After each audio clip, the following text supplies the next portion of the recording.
L'équateur. C'est à la fois une ligne imaginaire qui coupe la Terre en deux hémisphères et un pays d'Amérique du Sud, situé à plus de 9000 km de la France, enfin en avion parce que la nage en vélo ou en voiture c'est pas tout à fait pareil.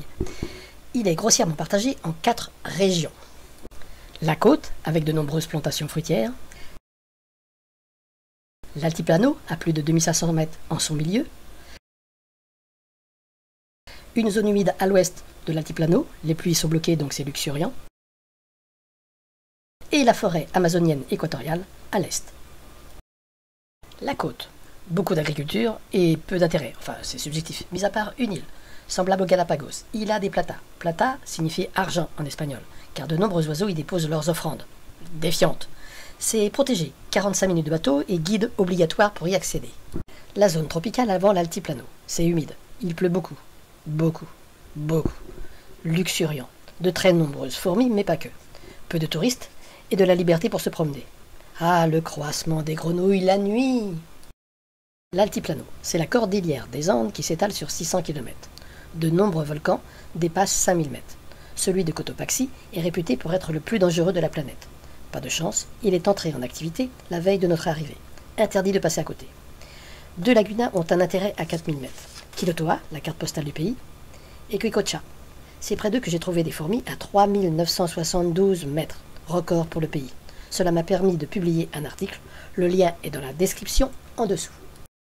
Et la forêt amazonienne. C'est beau, c'est bien, mais les Chinois ont racheté la dette de l'Équateur. En contrepartie, ils exploitent le pétrole de la forêt, sans état d'âme quant à l'environnement et la qualité de l'eau pour les gens. Et les plantations d'huile de palme gagnent. C'est effrayant de voir sur les routes des bulldozers qui vont défricher. Des secteurs, petits, de forêts primaires, sont préservés. Pour le tourisme. Et comment dit-on fourmi en Équateur? Hormigas y zampopo. Inventaire des genres, pas des espèces, que l'on peut rencontrer, en rien d'exhaustif. Mais rien que les genres déjà, la liste est belle. Acanthoponera, une reine trouvée dans la forêt humide, sur la litière. Acromyrmex, une petite coupeuse de feuilles, petite mais très agressive. Quant aux reines, j'ai assisté à un essaimage de véritables cannibales.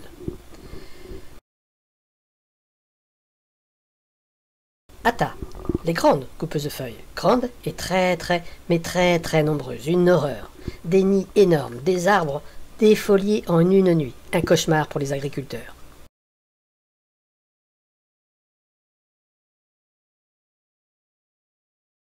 Brachymyrmex, en descendant de la cordillère à 1000 mètres d'altitude, un parc dans un village. Camponotus, c'est commun, à la recherche sur la végétation de nectar et de miel. Il y en a dans tout type de milieu. Céphalothès, un genre avec des soldats, tout le temps dans les arbres.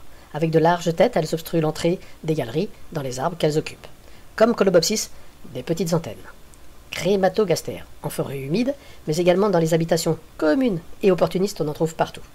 Cylindromyrmex, des chasseresses de termites. On les trouve essentiellement sur les arbres, en forêt sèche. Dinoponera, parmi les plus grandes fourmis sur Terre. 18 mm seulement pour cette espèce de ce que j'ai trouvé. Forêt amazonienne. Dolichoderus. Curieux, non? Il y en a dont l'épinotum porte bien son nom. Il y a de belles épines, reconnaissables à son pétiole couché comme nos Dolichoderus quadripunctatus, et le gastre en 4 parties. 1, 2, 3, 4. Et Citon, ou fourmi légionnaire. Le raid de cette espèce n'était pas très impressionnant. Et Citon buchelli, c'était autre chose. Ectatoma, relativement commun. On les trouve sous les pierres, dans la litière, en montagne comme dans les forêts humides ou les plantations. Gigantiops, le seul du genre, avec les plus grands yeux de la myrmécologie, 4100 omatidis, quand il y en a moins de 1000 pour nos Camponotus et Formica. Énorme. Une vue donc exceptionnelle, et quand il y a danger, elles sautent. Par contre, elles sont petites, mais petites. Pneumtogenis, elle vit dans le bois pourri. On la trouve dans la litière des forêts humides. Des chasseresses. Hippoponera, vue sur la côte pacifique dans un jardin, devenue invasive en Amérique du Nord. Leptogénis, en forêt humide à 1000 mètres. Quelques ouvrières chassaient sur un chemin sous la pluie. Linepithema, présentement la fourmi d'Argentine ou Linepithema humilée.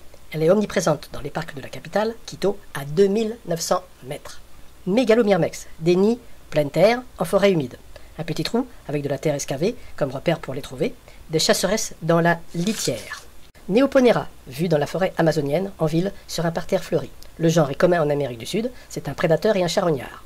Odontomachus, c'est le genre avec des mandibules particulières, des mâchoires pièges, d'où son nom vernaculaire de trope, jonc, un des réflexes les plus rapides au monde. Pachycondyla, sous-bois de la forêt humide. Elle est très active à la recherche de proies. On la croise aisément sur les chemins comme sur la végétation. Paraponera, elle aussi, la seule du genre avec Paraponera clavata. Une grosse fourmi.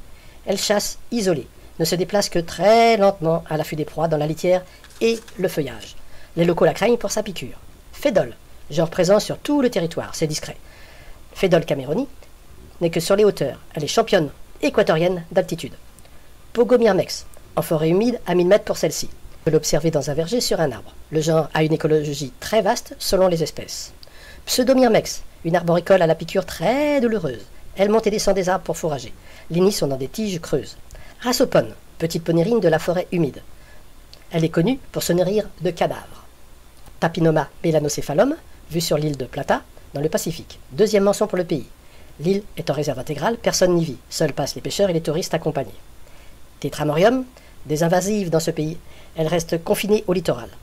Total 28 genres. Il en existe 73 en Équateur, pour 828 espèces. Petit joueur.